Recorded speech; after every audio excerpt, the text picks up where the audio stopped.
Good morning students. तो students हमने civics का लेसन नंबर 3 पढ़ा था, जिसमें हमारा चैप्टर 3 था जिसका नाम था how the state government work. तो हमने उसमें से एक टॉपिक पढ़ा था debate in the legislative assembly.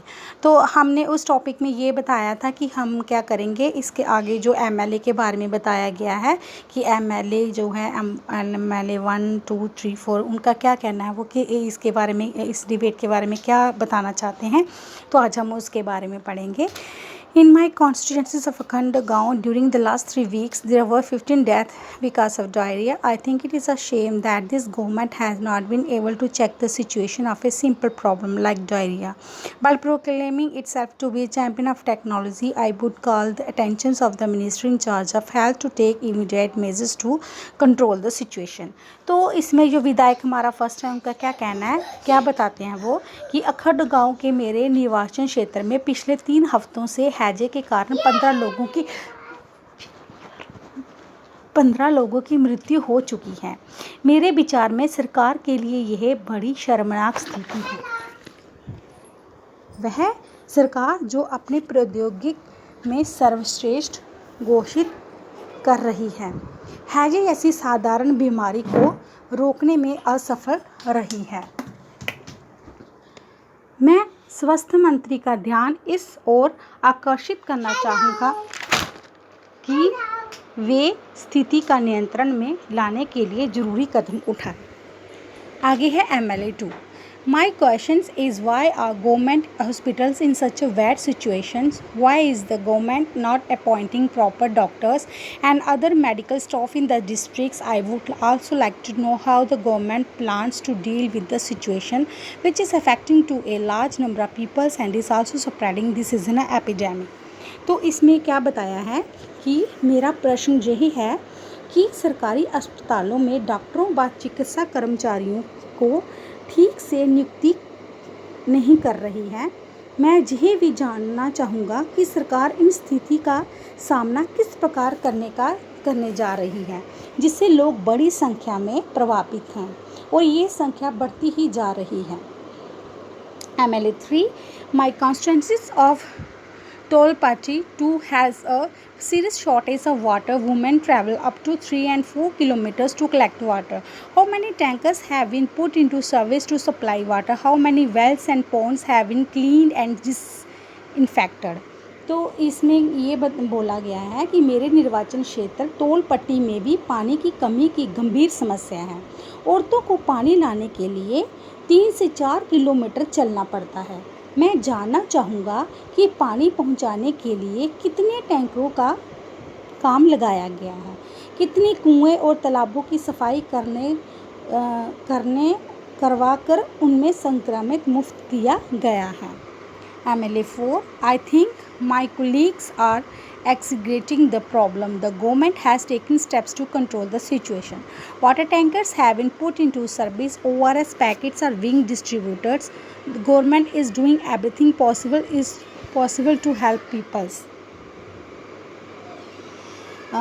तो इसमें बताया कि मुझे लगता है कि मेरे साथी समस्या को बढ़ा चढ़ाकर बता रहे हैं। सरकार ने स्थिति को नियंत्रण लाने के लिए कदम उठाए हैं। पानी के टैंकरों को काम में लगा दिया गया है। ORS के पैकेट बांटे जा रहे हैं।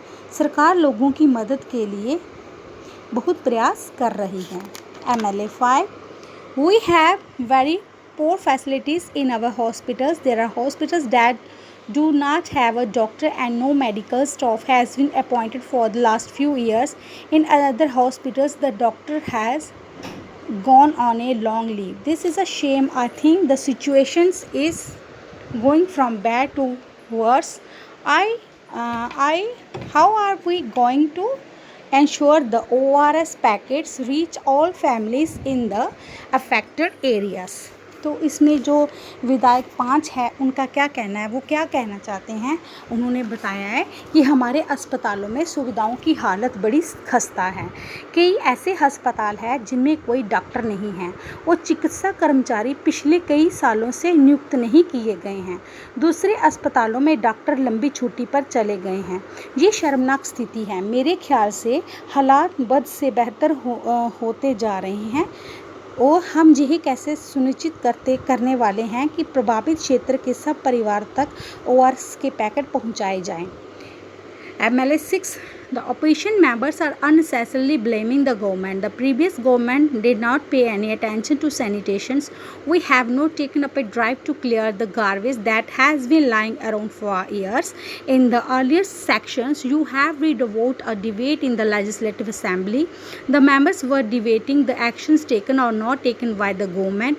This is because the MLA are together responsible for the work of the government. In common usage, the word government refers to government departments and various ministers who head them.